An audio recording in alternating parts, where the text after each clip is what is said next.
Hi guys, it's Paula and I hope you are doing well. This is going to be year 3 of Let's Talk About Next Year's Pan That Palette. I've done this 2 other times and it is just a fun talk through where I kind of show you what I'm thinking as of today, which is August 18th, and what palettes I am considering for Pan That Palette next year. That does not necessarily mean I'm going to be panning one of these palettes. Anything can happen between now and December 31st when I actually commit to a Pan That palette, but I've always found these videos kind of fun to watch, and some of you guys I know think they're fun to watch too, so here it is. Here is what I'm considering panning for 2021. It seems a little hard to be thinking that far ahead when I still have so much work to accomplish this year, but it's that time. There's a couple of things that are definitely at the forefront of my mind. The main one being the Dude You Pan My Battleship project. That will still be going on for 2021. It goes on until one of us wins. And at this point, I am presuming that it will still be going on in 2021, at least for the first half of it. So in order for me to be able to focus in on the shadows on that project, which would be great, I really don't want to overwhelm myself with a really large Pan That palette for next year, because then I'll be splitting my time and dividing myself into even more pieces, and that never works well for me. I'm always much more successful with my panning when I'm not trying to pan a million eyeshadows. So that is definitely at the forefront of my mind. The other thing that is definitely kind of weighing heavily on me as I'm thinking about what I currently have in my makeup stash is that I still have a lot of cream products, and I have been working on using them up, but I still have so many. And if there was some way I could incorporate working on my cream products into this project, that would be a good thing. I have really enjoyed doing the Partners in Cream project this year, and I don't know if Steph and Dylan have decided to bring it back for next year or if it's just gonna stop at the end of this year. If they decide to bring it back, I will definitely be there for a second year. And if for some reason they decide that it will stop on December 31st and they're not bringing it back, I will definitely be interested in finding ways to continue incorporating cream products into my everyday makeup use up and other projects. So those 2 things are right at the forefront of my mind as I'm looking at the palettes I've pulled and I'm considering for Pan That palette next year. All right, let me show you idea number 1. My first idea for Pan That palette 2021 is, believe it or not, to go back to a magnetic palette that I've created and kind of customized together with depotted singles that I already own. One second. Here is my ridiculous stack of magnetic palettes. If you don't know, in the year 2019, which was just last year, my Pan That palette was a magnetic palette, specifically this palette. It looks very different, but this was full of single eyeshadows, and that was my Pan That palette for the year. And although by and large I consider that Pan That palette a gigantic fail, I think I only finished 1 eyeshadow the whole year. It wasn't a good year for panning eyeshadows for me. There were some things that I learned from doing that project last year, and I think I can do it better this year.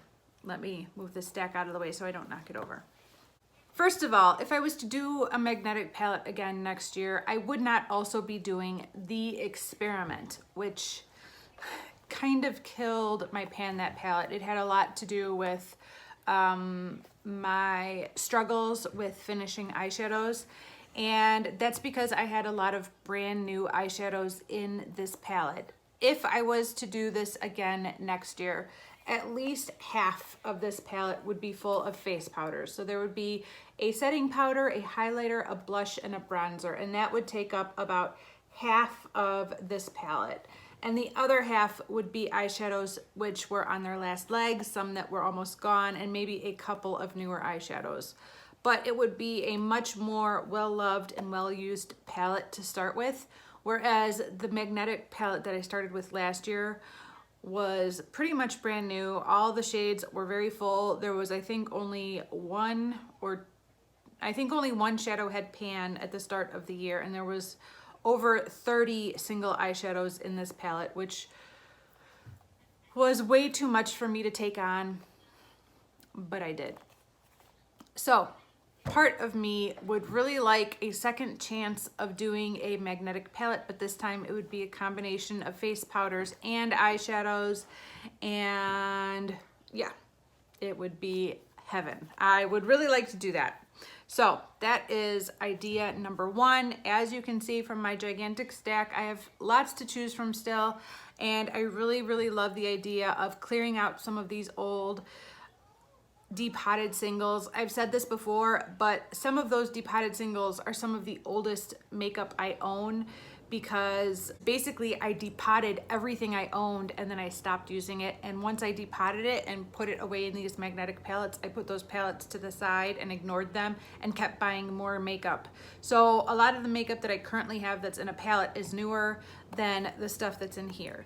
Not necessarily, but a lot of it is. So it would be great to go back to this and have a second chance at a magnetic palette, and hopefully it would be more successful. Okay.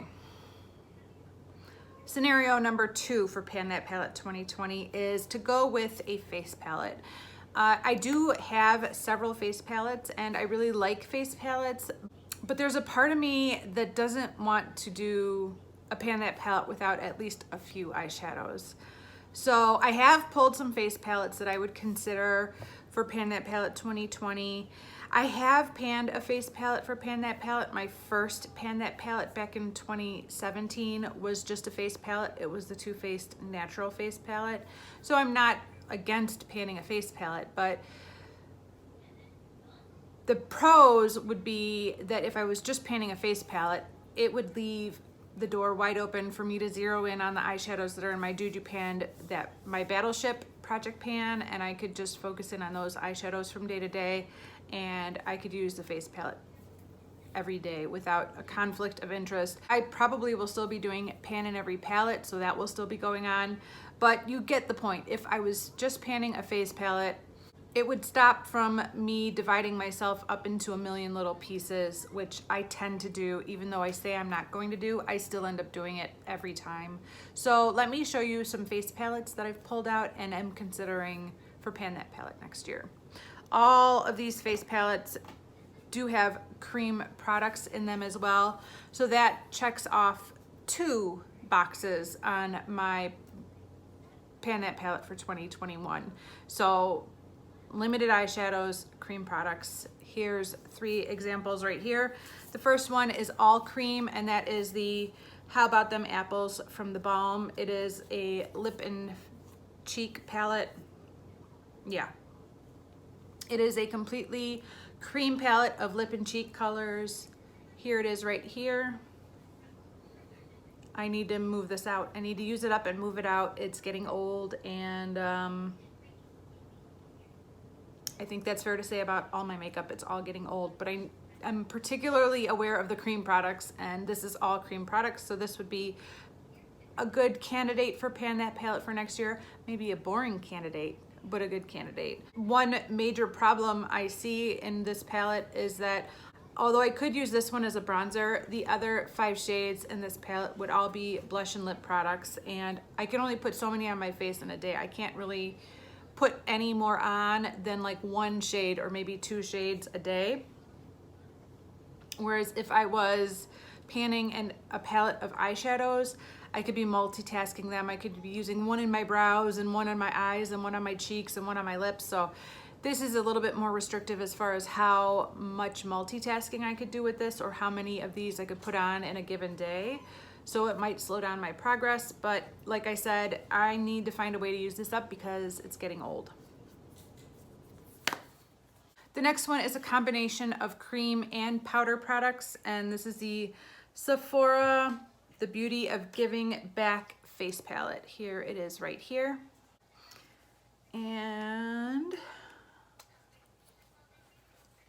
This is what the inside looks like. These 3 pans right here are all cream products. These 2 are powder and these 3 are powder. So it is mostly powder with some cream.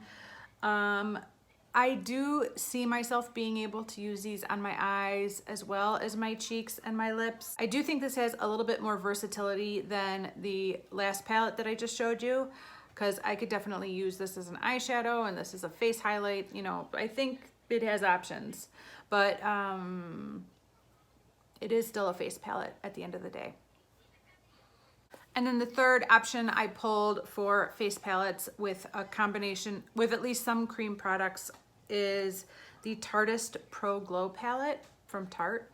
And it opens up like this.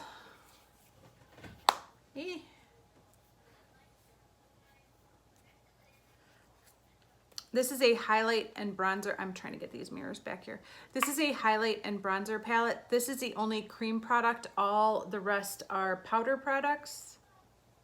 And obviously I do feel like I could use this on my eyes as well as on my face. So I think I could multitask this a little bit as well. But it smells amazing.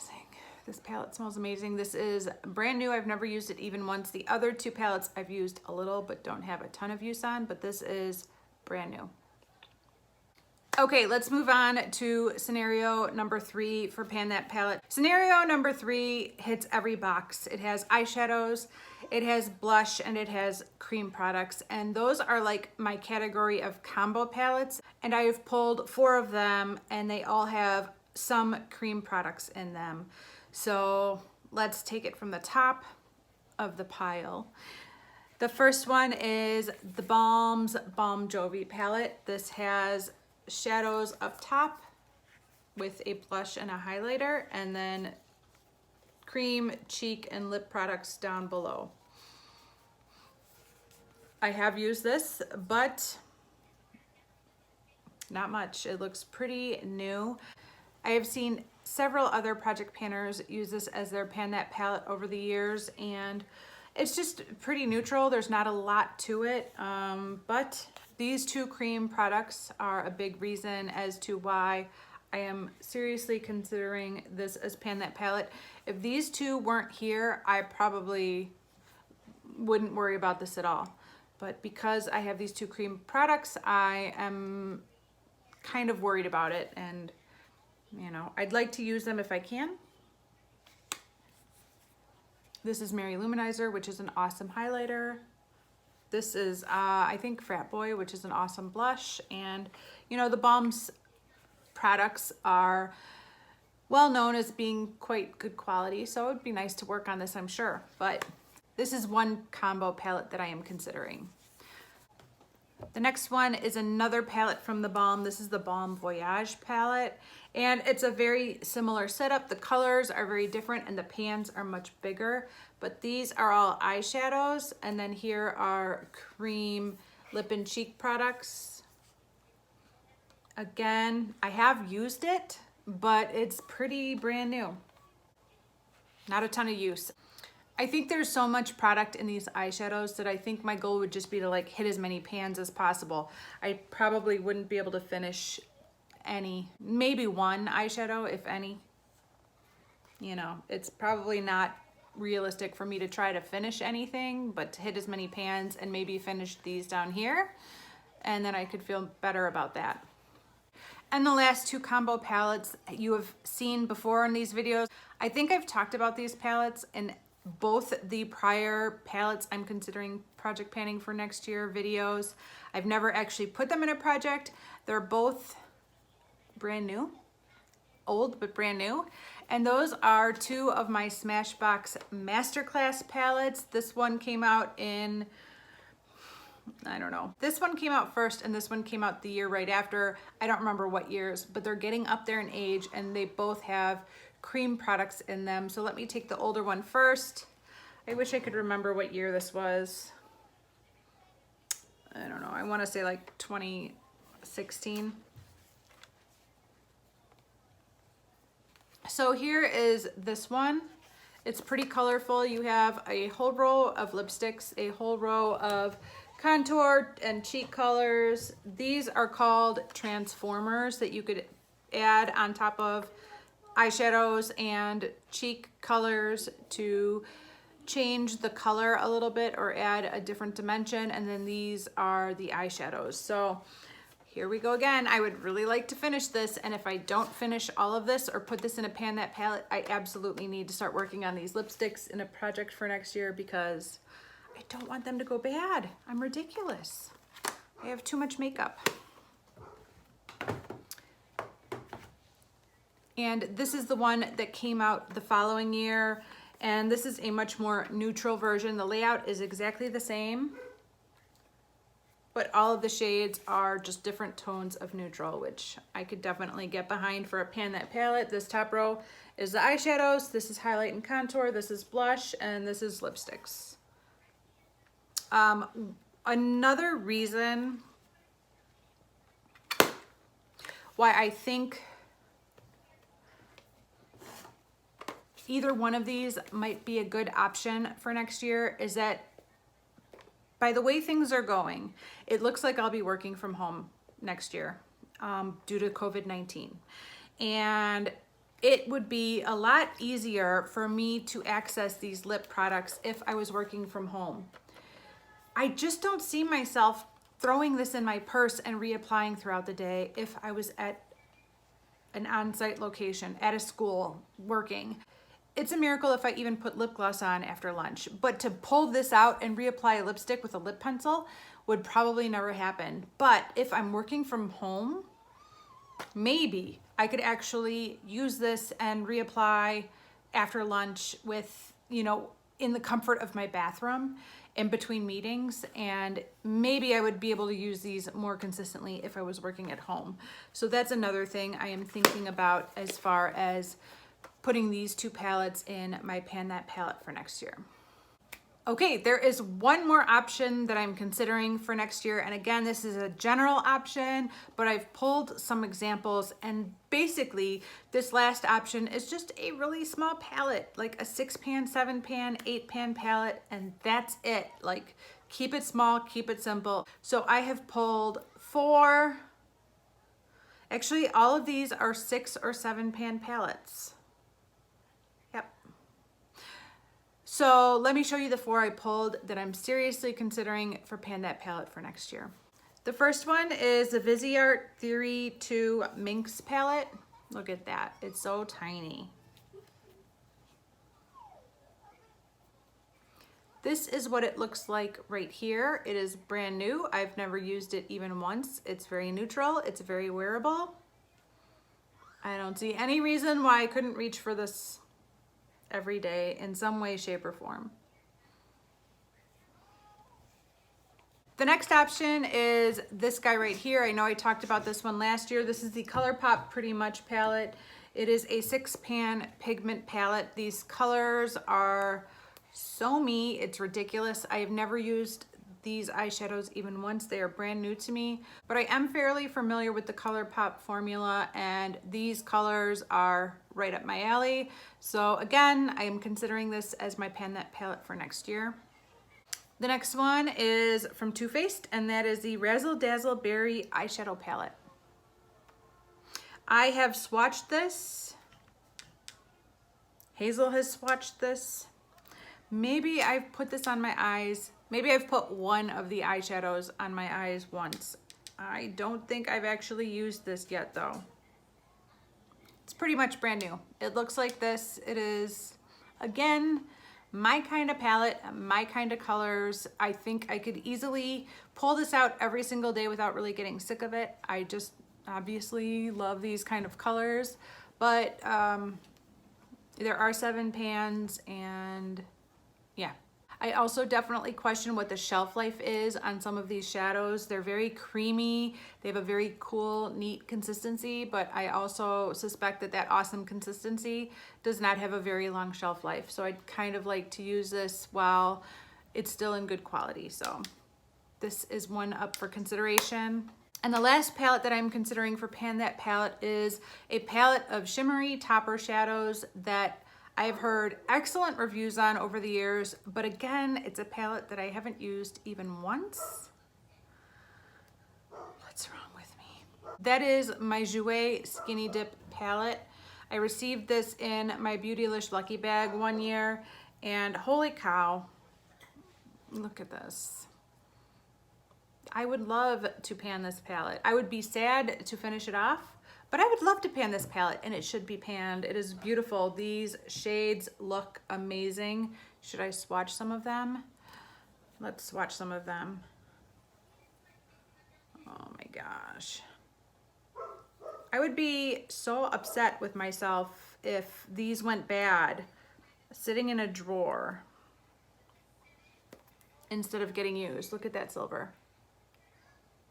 1. Oh my gosh, are you blinded? 2, 3. My dog is going crazy out there. The landscapers just showed up for my neighbors. 4. I could wear that all over my entire lid as a one shadow look. That silver is bananas. There are 2 more.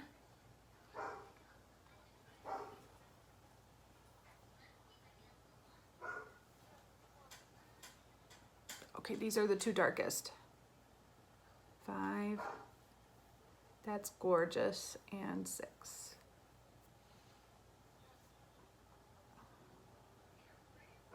The pink was a little bit unimpressive. I don't know if it's drying out or what. Well, I don't really have any fingers that I can use at this point. The pink is called Bikini.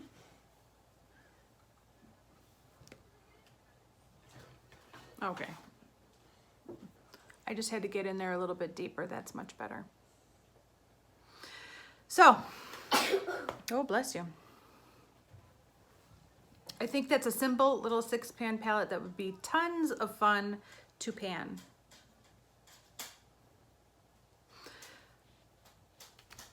That's what's going on in my brain right now as of August 18th. These are the 4 main issues I'm focusing in on as far as Pan That palette for 2021.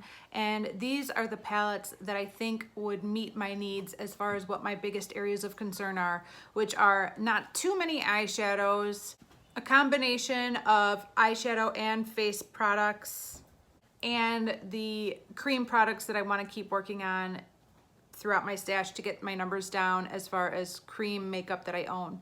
So that's what I'm thinking as of right now. Tell me down below, 1, have you picked your palette for 2021 already? And 2, what do you think of these options? Where do you think I should go? Should I just go with a face palette and avoid eyeshadows for the next year altogether? I don't know if I could commit to that. Should I go with a small palette? Should I go with a combo palette? Should I work on a cream palette? What should I do? Tell me. I don't know. All right, guys, that is it for this video. Thank you so much for watching. If you're not already subscribed to my channel, I do hope you consider subscribing. That would mean the world to me. Thank you so much for watching, and I will see you in the next one. Bye.